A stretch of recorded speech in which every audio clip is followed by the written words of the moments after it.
All right. So good morning, everybody. It is a very distinct sense of accomplishment, let's put it like this, to get to this point where we're now, today we're launching the Ministry of Data handbook. The Ministry of Data started in 2015 when we were working together with Kristina Mikulova, who used to be then at the Ministry of Finance in Slovakia. We basically thought, it makes sense to start working with ecosystems in the region, in Europe and Central Asia, to support people who are working on data-driven solutions, to identify the ones that are maybe not typical traditional organizations, who have capabilities, who want to work on addressing some pressing issues. And I think back at the time, we were looking at mainly governance issues. We then followed with another round in Eastern Partnership countries that was again looking at a regional, really supporting organizations throughout the region that were working again, whether on a regional challenge or at a country level.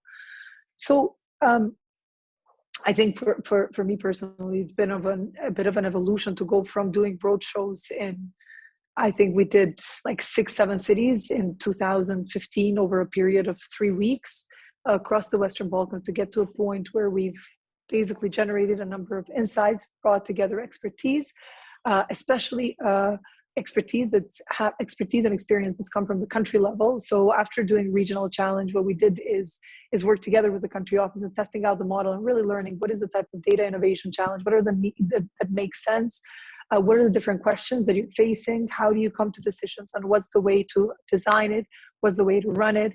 And all of this has been brought together by our team in collaboration with the country office, in this case, the ones that you'll be hearing from. So Serbia, Moldova, Tajikistan, and Kazakhstan, but also bringing together experiences from other organizations and building really on what is, I would say, some of the learnings across not just UNDP system, but across the board on how do you design a challenge, data innovation challenge, how you run it, who do you need to be talking to, how do you identify target audience, and what really makes sense to do based on the resources that you have, based on the needs that you identified, based on capabilities that you have available. So I'm not going to talk much longer, just to say, as I said, it's a bit of an emotional moment for me. I'll hand it over to Andy, I believe, who's been the lead author, content creator, facilitator in getting us to this point, together with Aditi and together with the offices that I mentioned, and many others actually that we've been leveraging learnings from. So thanks to all. Please also send us your feedback, and I really hope that you're going to be able to use this going forward, and then we'll be able to iterate it as we go ahead. Thank you, Leila. Aditi, do you want to share your screen and show everyone the slides? So hi everyone, my name is Andy Pawelka. I'm with the RH Innovation team and have with Gaia, who's not here today, I think, and Aditi developed the Ministry of Data handbook. And as Leila said, this was a co-creation effort with a number of country offices. Some of them are here and Accelerate Labs, some of them are here, some are not. But yeah, this has been a joint effort.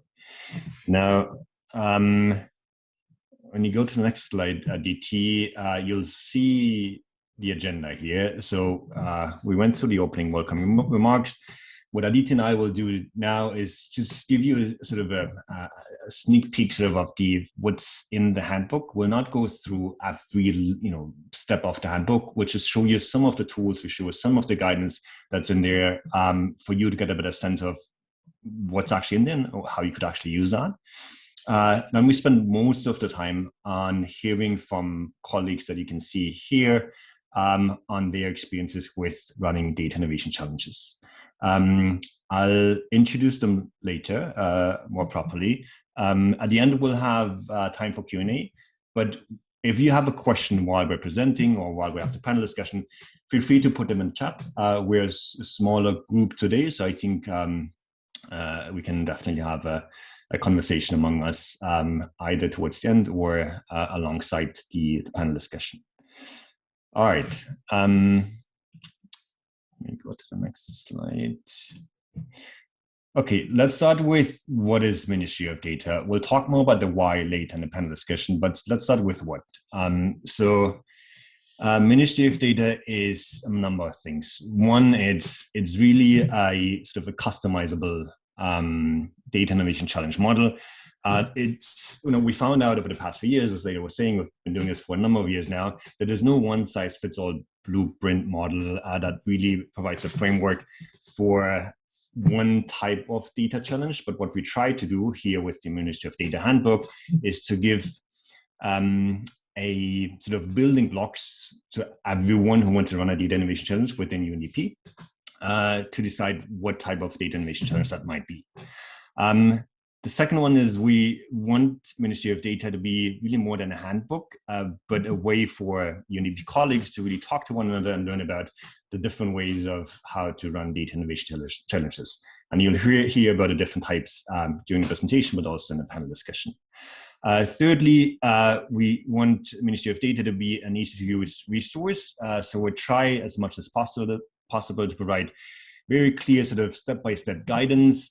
We have a number of templates on Miro as PDFs that you can print out and use. There's a list of resources in one of the sections with online tools you can use for collaboration, communication, different types of activities you will be doing during a data innovation challenge. And we have practical lessons, as we call them, country stories from country offices in the handbook. And lastly, the Ministry of Data used to be a government data-focused data innovation challenge model. It's now not anymore. It's much broader than that. So we're trying to not just look at open data, big data, small data, etc., but really a way to work with different types of data when running a challenge. All right, now on to the different section of the handbook. The first one that we have is really, helping you answer the question: is Ministry of Data, or maybe more broadly, is a data innovation challenge right for me, or in a specific circumstance? Because what we've learned is that often we don't really stop and ask ourselves: is this actually the right mechanism? Is an innovation challenge really right for me? Is it a right tool to use? And here we talk about, and Aditi will do it in a second, we'll really talk about a number of factors that I need to look at when deciding if I should be running a data innovation challenge or not. And again, Aditi will show you some of these questions we have put in the handbook. The second section is what we refer to as Ministry of Data building blocks. There's a canvas here that I'll show you later where you have different bits and pieces that you need to think through and work on to design your own data innovation challenge. And you'll find tools, guidance, templates, and all of that. And again, I'll show you an example in a second. Then we have in the third section, stories from country offices. There's 3 or 4 stories in here. Would be happy to include more. So this is a living resource where we invite you to share your country stories. We can add them here so people actually get inspired and learn about from the people actually doing the work on the ground. And the last one is additional resources, and this, as I said earlier, is really a number of online tools, a collection of application software you can use in designing a data innovation challenge. And this we added based on a request by country offices, because we often got the question, so what do you actually use for voting or for online communication or collaboration? And so there's a few things in here. This will also have to be a living resource, because I'm sure this will be outdated in a year or 2 from now, because things are developing so fast in that space. All right, just to say, for this event today, we're not talking about section 3 and 4. You can look them up in the handbook yourself. We'll cover to some extent country office stories in the panel discussion. But what we're focusing on now is section 1 and section 2. And with that, I hand it over to you, Aditi. Thank you. So the first section in the handbook is for you to decide if MOD is the right way to go about for you in order to design the challenge. Today, there are multiple scenarios of running hackathons, challenges, and here we have developed instances and listed some factors that will help you decide that if running a data challenge, and in particular using the Ministry of Data handbook, is suitable for your goals and the problem at hand. So for example, you run a data challenge if there might be value in using data to address the problem that you're working with.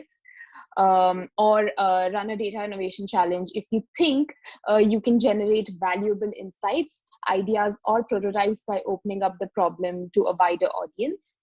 Or if you can ensure accessibility, usability, and quality of data needed for the challenge. So really making sure that all the data is ready in the best of its format to be able to use it while the challenge is running.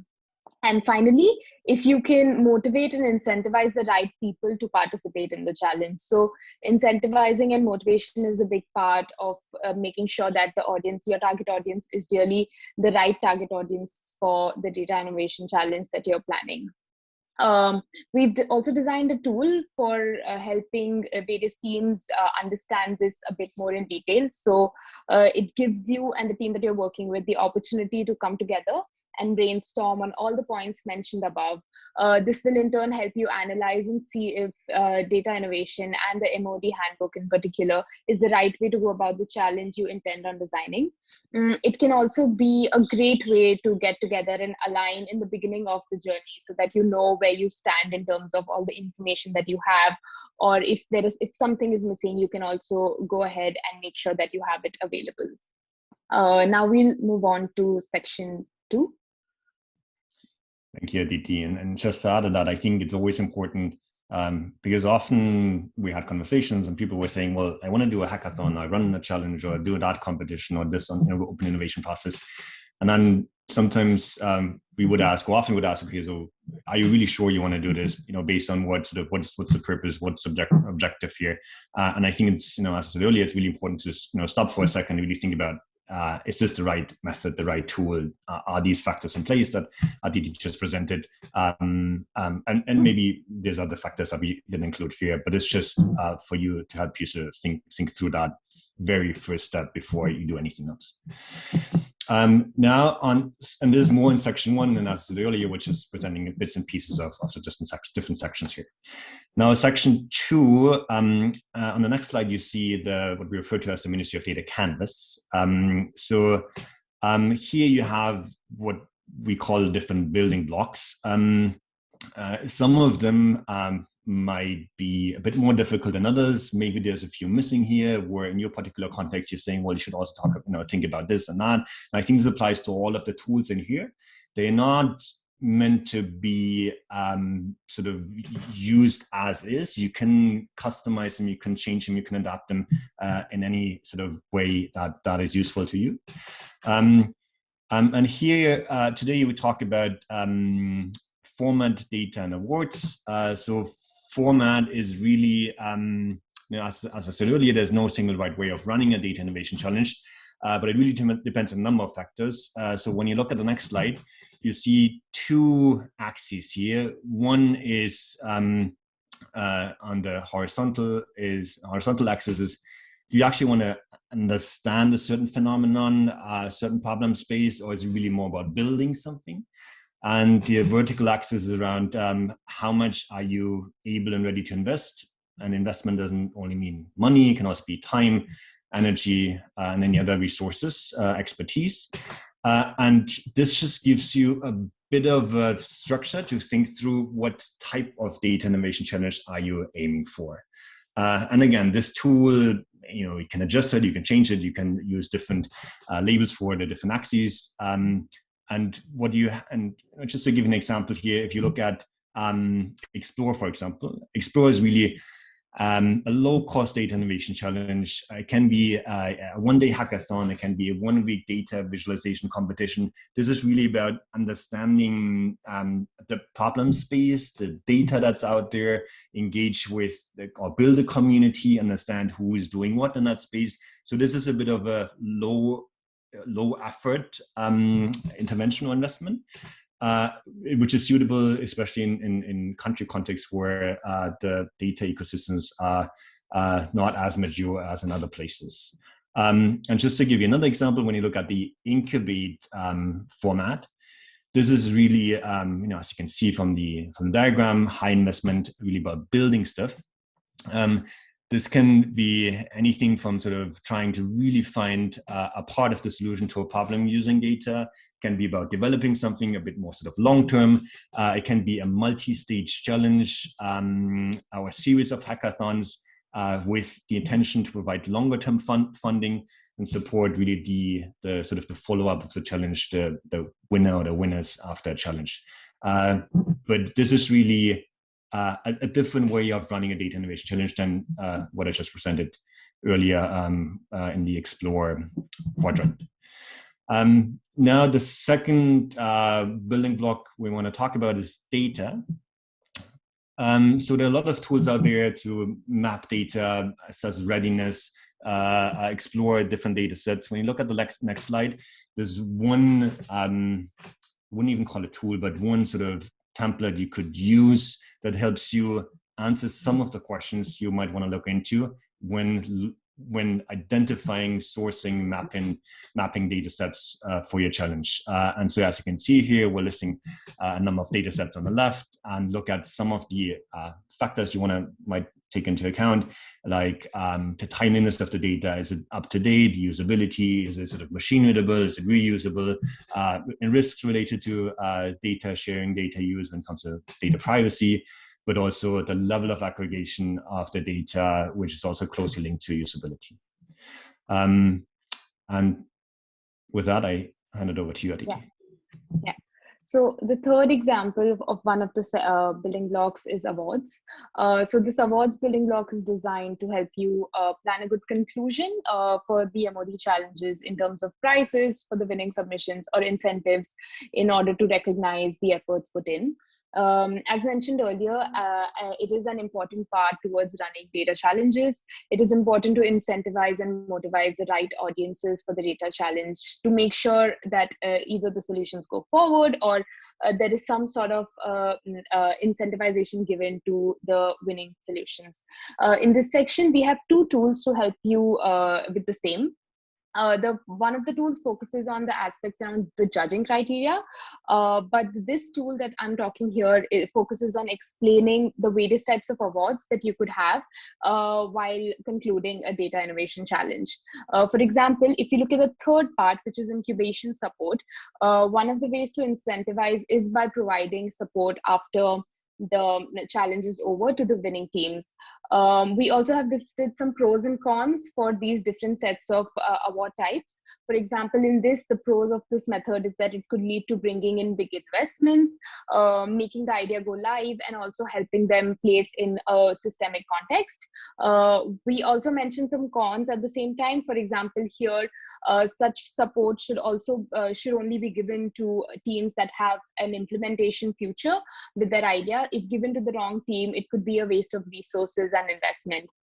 And finally, to be able to deliver such awards and to be able to have such conclusion, it is important to have the right format of the challenge, which Andy just explained. Therefore, for example, if you want to have an data innovation challenge where you're looking to have incubation support for the participants, make sure that the format that you choose is in the incubate or the prototype quadrant, so that all the work that you do is aligned towards your winning solutions. So this was an overview of what the handbook has. We have a lot of tools in each of the building blocks that we mentioned. You can have a look at it on either the Miro board that we have, or we also have Google links where you can download the tools and work with them. If you have any comments, feedback, please feel free to write to us. Now we will move on to the panel discussion, where we'll see how different country offices have run challenges in their context and their experiences of the same. Thank you. Thank you, Aditi. Now let's move to the more interesting part of the conversation today, because this is all theory, right? But now hearing from really, practical experiences is probably much more interesting, at least for me, than looking at the tools and templates and all of that. And I am really happy to have 4 distinguished colleagues from different country offices and accelerated labs here. So we have Aishan here, who is the head of solutions mapping at the UNDP Accelerator Lab in Kazakhstan. We have Anna, who is a project manager at the UNDP country office in Serbia. We have Nagisa, who is a prevention and scale-up specialist with UNDP Tajikistan, and Dumitru, a policy specialist at UNDP Moldova. So really happy you're here and you're willing to share with us some of your experiences.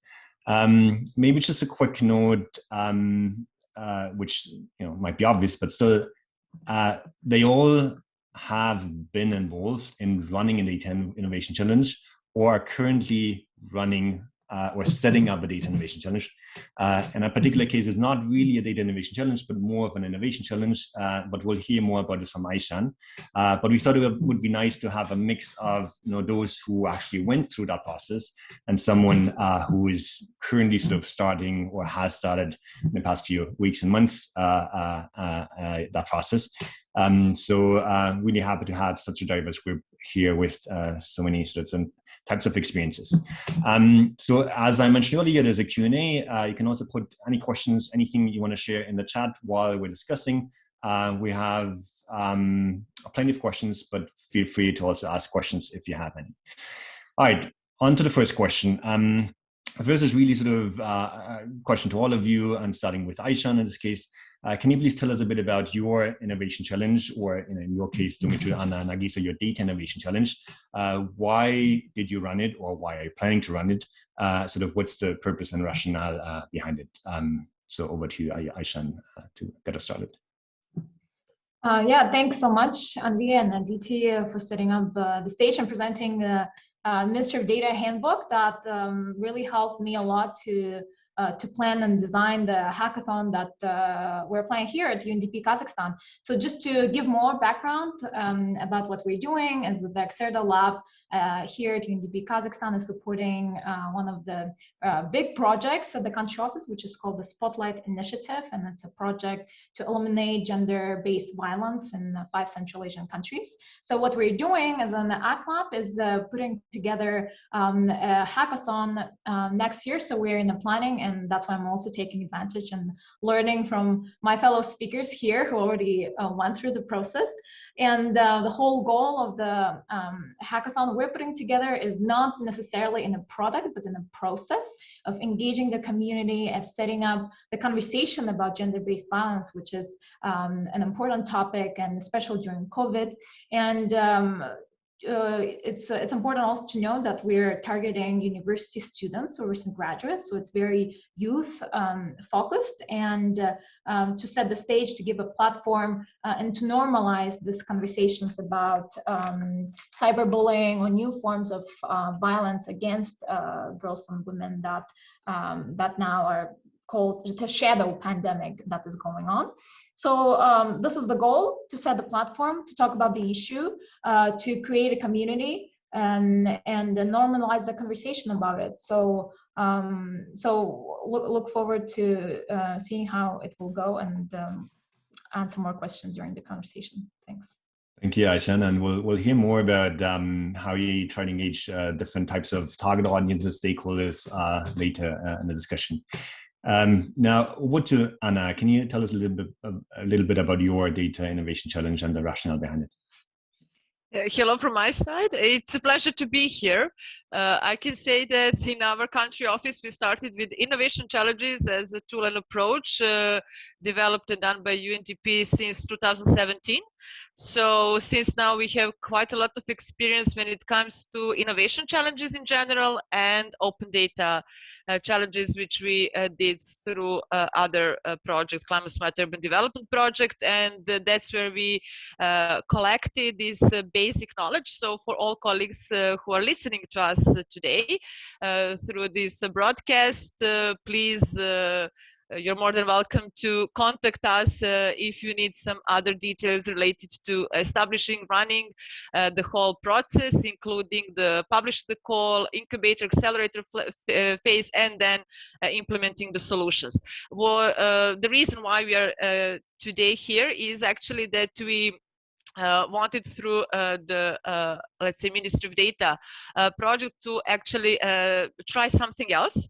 It's actually we decided to run open data challenges for actually cities. So we looked at the cities as a zones of experimentation for creating a participatory and inclusive decision-making system for, let's say, climate smart and cities with a focus on improving quality of life of people with disabilities. So this time we wanted to focus on specific target groups, on one specific sector, and try to use different tools, such as, for example, design thinking in developing and setting up the call, and then through, and we'll talk later a little bit more about that, through some hackathons to try to find some solutions, and as colleagues said, to include as much as a broader public. We did that through innovation challenge and open data challenge call when we invited everyone.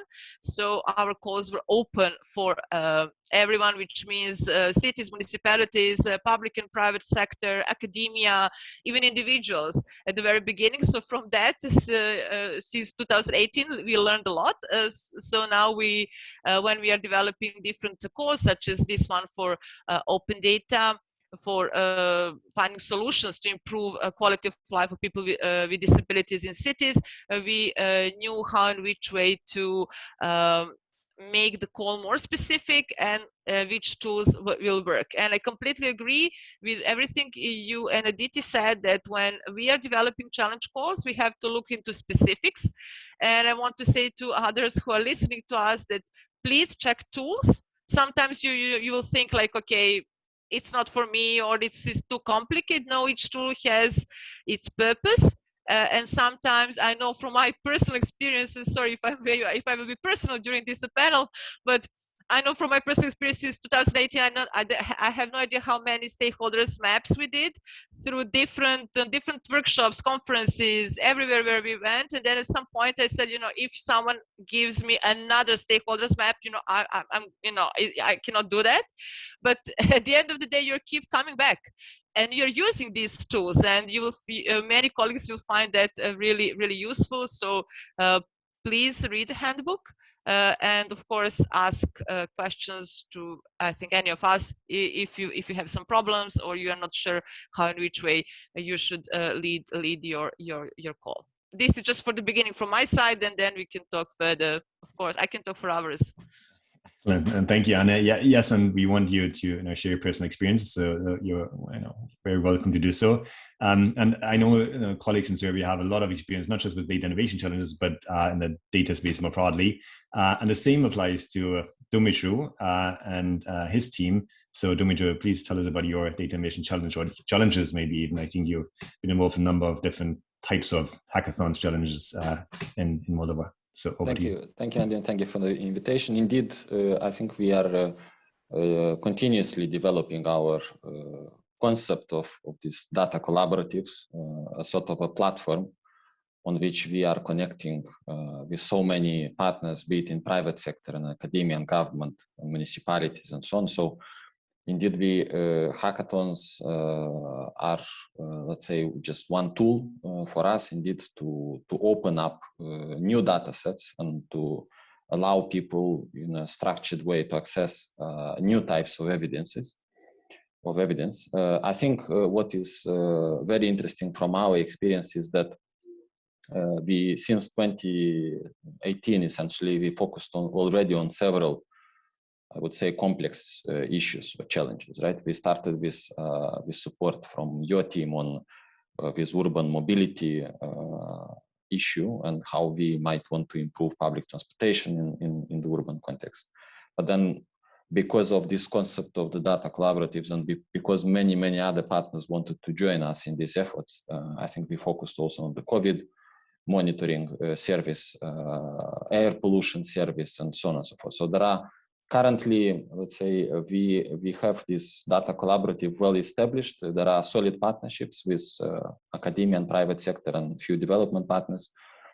There is access to many new types of evidence that is also very interesting and very relevant. We can discuss more. And indeed, there have been some spikes, let's say, in our history of data innovation challenges there was a very interesting large hackathon done in 2019, just before the crisis, I think, and we worked with the European Space Agency and a few partners, private sector companies and academia on urban mobility. And then we had also, say, smaller events on a continuous basis through which we've engaged enthusiasts and data scientists from the region, from the country, in trying to solve or to find maybe some potential solutions to different challenges in so many other areas. Thank you, and Andy, back to you. Thank you, Dumitru. Last but not least, we have Nagisa here from the Tajikistan country office.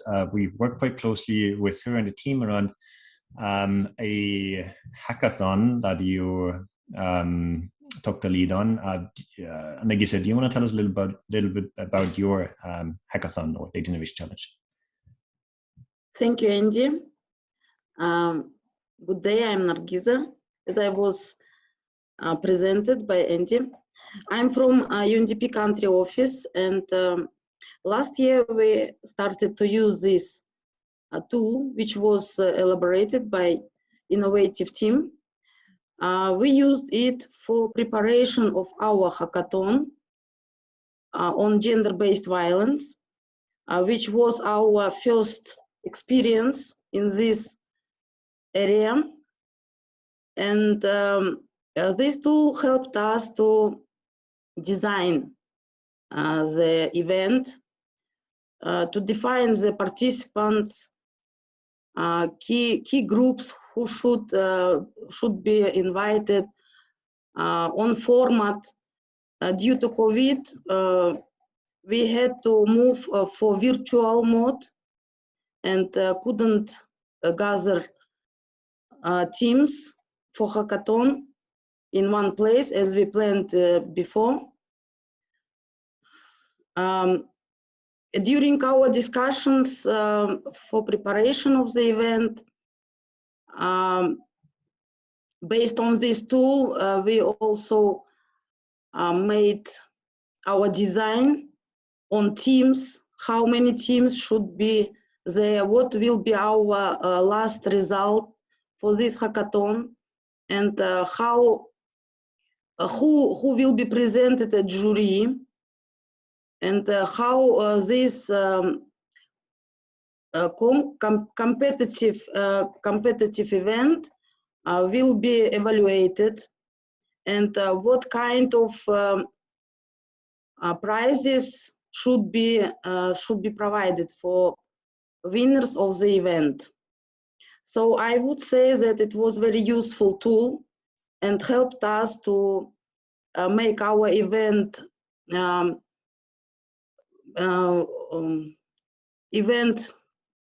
successfully and wide participation was elaborated. So Andy. Thank you so much, Nagisa. And thank you, all of you, for sharing about your hackathon / challenge / competition and so on and so forth. As we refer to different types of different formats, even in your case, Dumitru, you have run several of these sort of processes in different formats. So instead of talking more about sort of these different sort of formats or ways to run a challenge, I'd like us to talk about data. So I want to ask you, maybe starting with Anna, how did you sort of make it accessible, make it available to participants? How did you go about the sourcing of the data, and what type of data? Can you tell us a little bit about that, please? Of course. For this specific challenge, taking into account that we were focusing on urban mobility, so we started with data sets which are publicly available. These are data provided by the city, because the city was our not only main partner, they were the one who implemented the whole project. At the end of the day, they are the one who were involved in designing the hackathons and developing these citizens participatory platforms. So they were the first, let's say, first address where we went to see which data are available. Take into account that this is really broad, and you can look at the urban mobility from different perspectives. We also wanted to provide other information, so we also contacted one of the organization, a local organization, which had actually a really good database, but not really an open data format, which was like one of the reasons why we actually said to them, okay, you know, give us your data, and then we will also assist to you and help you redesign your data and make it machine readable and make available to others. That's actually what we did. So data on parking spaces, for example, for people with disabilities in these two cities are publicly available on the National Open Data website. Since beginning of this year, and then we said, okay, we have this data, but you know, they are the one collected on the site, but we also want to see what cities also has beside this official data. So we contacted a public company responsible for parking, and then we asked them as well to give us their data. So we were looking for different databases which we can interconnect and see which data are good. As you know, maybe you don't know, but in Serbia, we have a huge problem when it comes to data in all sectors, especially on the local level. Take into account that cities and municipalities still don't understand why they have to use data, that it's not the way how we can control them. That's not the main reason, because this is their fear. That we actually want with this initiative and similar one to help them and assist them to improve their data collection system, data management, and opening this data to the public. So these were like the main databases which we used from the very beginning. We provided them to the participants of the hackathon and gave them, let's say, basis to develop their solutions. So these were, let's say, this was the approach. So combination of the publicly available data and then looking for other data which are there, but unfortunately we don't know about them. And this is also the big problem, because we don't have some huge data repository where you can, you know, go and check every single data, like you have on Wikipedia, where you have a special one section related to data, and then you can go and see what's going on. And the second thing which I want to say is, when you work with the data, especially if you are working with the cities and municipalities as your partner, is that you have first to invest a lot of effort to approach to them, to teach them at some way and explain to them why, in which way they should collect data and why this data should be useful. Because at the end of the day, as we all know, if you have data, it's nice, but if you don't use them, then they're useless. And that was the aim, you know, to find, and we're always looking for that, to find a way how this data can be used further, to open them, to give them a tool for other institutions, organizations, citizens, to use them, and also to in some way make, let's say, a pressure to local self-governments in developing their plans, strategic documents, so they include the different elements. This is what happened to us. That just one short example, we had a design thinking workshop, and you all guys know what is a design thinking, and you know what is the approach, and it's really useful tool, especially for these let's say topics such as really sensitive, which is actually role of people with disabilities in one city. And this empathic part of the workshop was really important for us, because people from city administration, they had no idea which problems the people with disabilities are facing in their cities. They didn't think about that. They didn't think like why pedestrian sites have to be like, you know, specific dimension, because the chair has to, you know, people in the chair has to go and pass cars. Why is it important to have and, you know, is the things in infrastructure developed which can be which can make their life way easier. So design thinking was one of the tools which I wanted to mention. Don't be afraid to use it.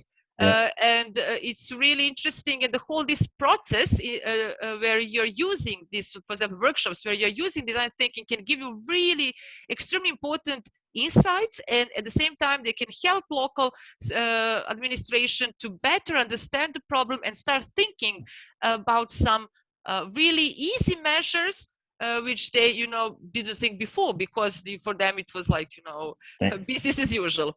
Thank you, Anna. I also want to ask the question to Dumitru, because you mentioned data collaboratives earlier. Was it a similar process for you and the data sourcing, making it available and all of that? Just tell us a little bit about that process in your case. Yes, thank you, Andy. I will try to be very brief. I think key in accessing data, in making data available, is with the value propositions that UNDP in this case is creating, you know, and sharing with its partners. I think what we realized back in 2017, 2018, when we were starting this stream of work, I think in the office, we realized together actually with our partners that we sit on large amounts of unused data. We speak about mobility data from telecom. We speak about electricity consumption data from electricity distribution companies.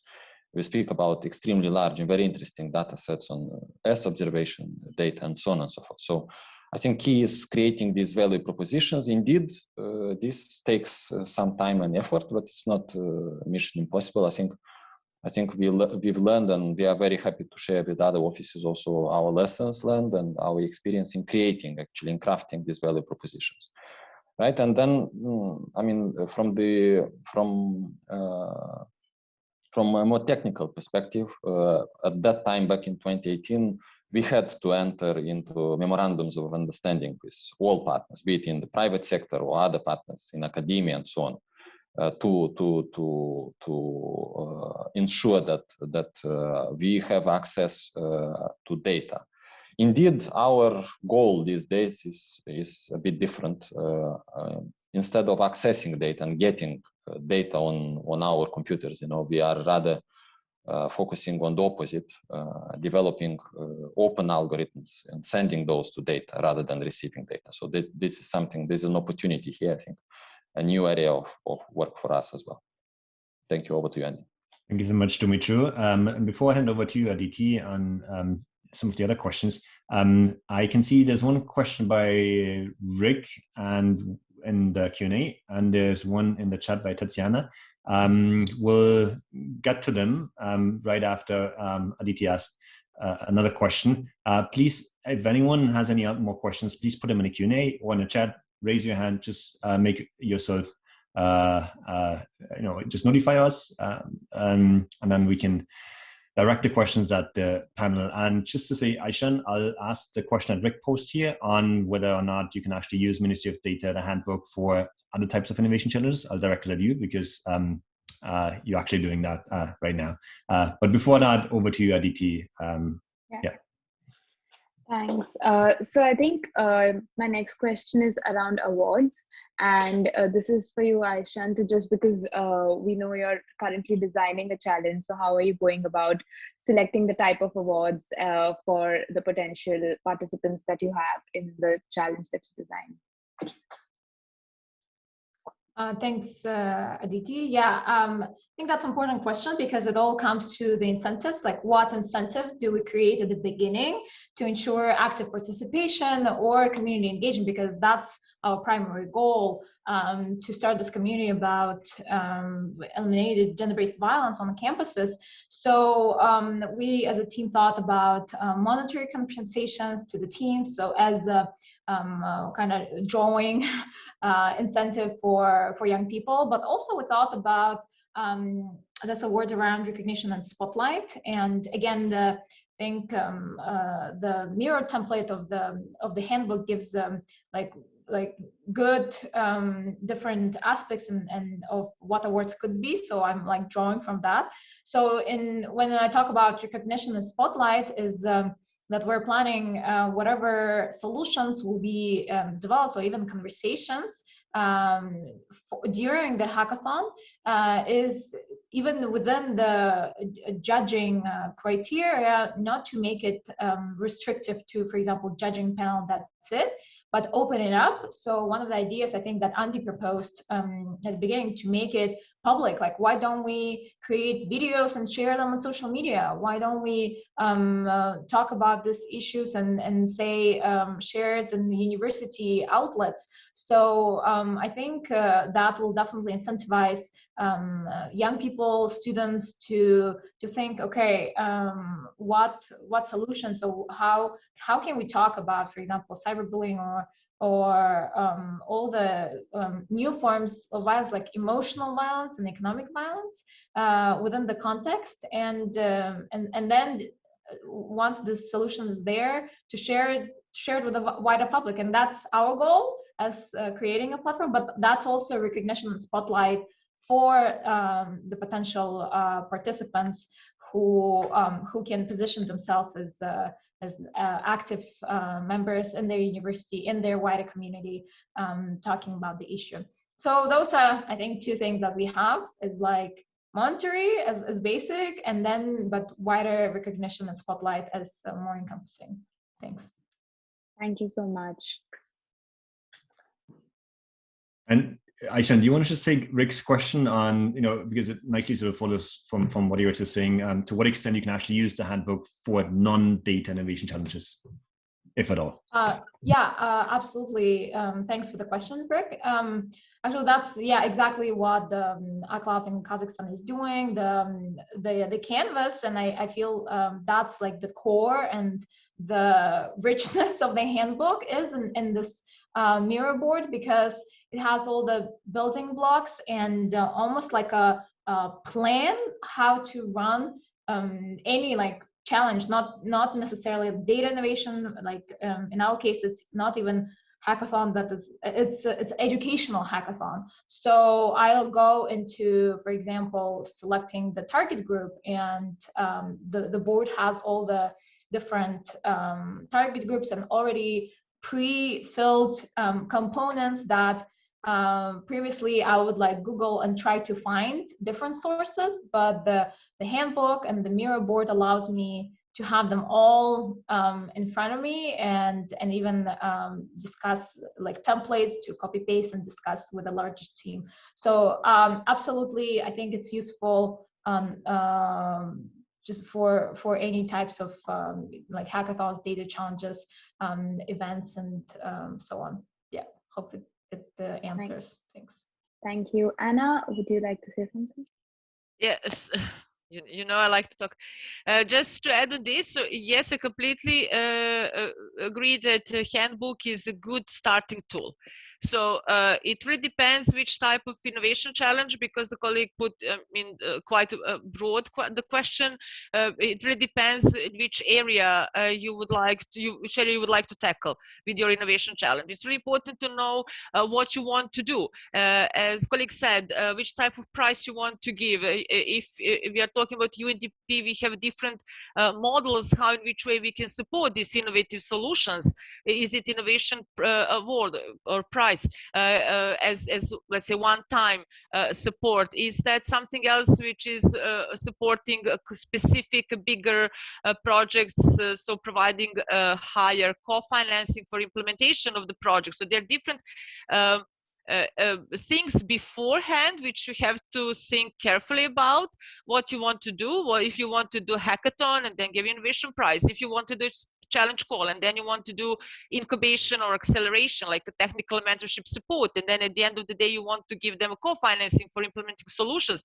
So in that way it's different when it comes to approach, but tools which you can find in a handbook you can use no matter which type of challenge you want to do. these are just important things which I wanted to say. And our country office, based on our results of this 4 years project, will until end of the year publish the handbook on innovation challenges in general. So there we will go through these different elements and ways how in which way UNDP can actually support sourcing and then implementation of these innovative solutions. Thank you, Anna. I think that's an important point, that there's so many things. There's accelerate, incubate, sourcing, generating ideas. There's so many things you can do without data, and sometimes hard to see sort of what you actually start. And we're just hoping that the handbook will provide a bit of sort of guidance, even though it might not be complete, and you still have to consult with people and get experts maybe on board. But I come back to that, or we'll come back to that in a bit when we talk about sustainability. But briefly before that, there's a question by Tatiana on data management. How do you educate country office on the first steps around data management? Dumitru, is that a question you want to respond to?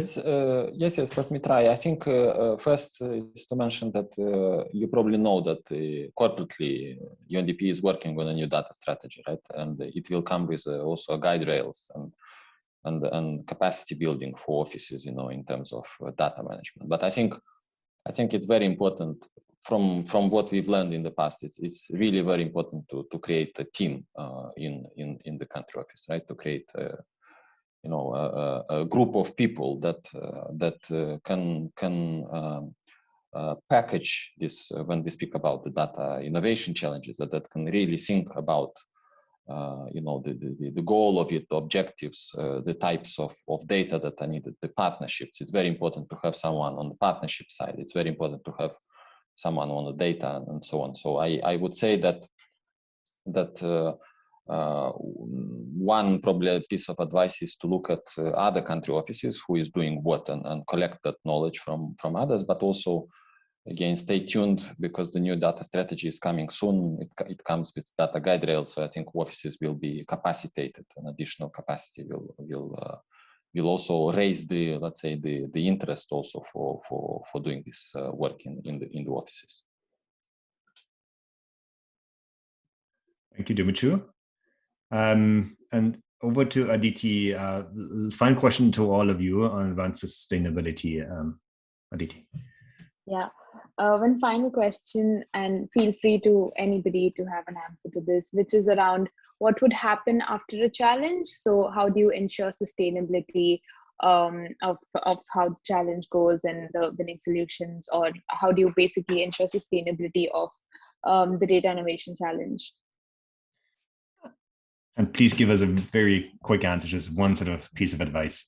So maybe all of you, and then we can close the session. I can jump in. So in our case, it's connecting with universities and university administration, student affairs, youth groups. So the more we engage with those who are actively like part of the youth community and connect the solutions with them, the better sustainability it will provide from our side. So sharing successes and engaging the community, that's the key for us. Thanks. From my side, Andy, I think it's very important what is before and after. If we speak about this data innovation challenges, so before, I think investing into the process, investing into the partners, and building partnerships is key. And then the after means that it is very interesting, rewarding, and important to focus on the future services that the country office can provide to its partners, to the government, together with all the partners. So the more services we can develop, the better the services, the better the targeting of those services. I think the more all of this work on data will evolve in our offices. Thank you. Thank you. And just to add on what Dumitru said, this partnership is a key, and enabling your partners, if they are cities, municipalities, whoever, to enable them to use these tools and use this approach in the further work. So ownership of the main partners and stakeholders over the challenge call, whatever is open data call, and then in that way that you can have some sustainability in the future, explaining to them that this is useful, this is how they should proceed, and what are benefits they can get out of applying this approach in their daily work. Thank you, Anna. Nagisa, do you want to add to that on how to follow up after a hackathon with the participants and people involved? Sorry, can you repeat, Andy? The question is around sort of what happens after a hackathon. How do you keep the momentum? How do you make it sustainable? How do you make sure that what was developed is being used? What's your experience in your particular hackathon with that? Our experience is that after hackathon, the mobile tool was developed and is being used by participants as it was presented to our key population groups as innovation tool for getting information on gender-based violence, on HIV and related issues. For time being, the tool is monitored by developer, but our next steps is to find out more solutions for further development of this tool and for further dissemination to be used by people in need, which facing violence. Thank you. Thank you so much, Nagisa. And thank you all the panelists for making time and sharing your experiences. Thanks to all the participants, attendees who have been here. Feel free to download the handbook, get in touch with us, and I'm sure Anna, Aisha, and Dumitru, Nagisa will also be happy to respond to any questions and queries. Thanks also to Svetla, who helped us organize the event. And yeah, get in touch if you have any questions. Right, and thanks so much for attending. Thank you very much. Thank you, Greg. Thanks, everyone. Bye.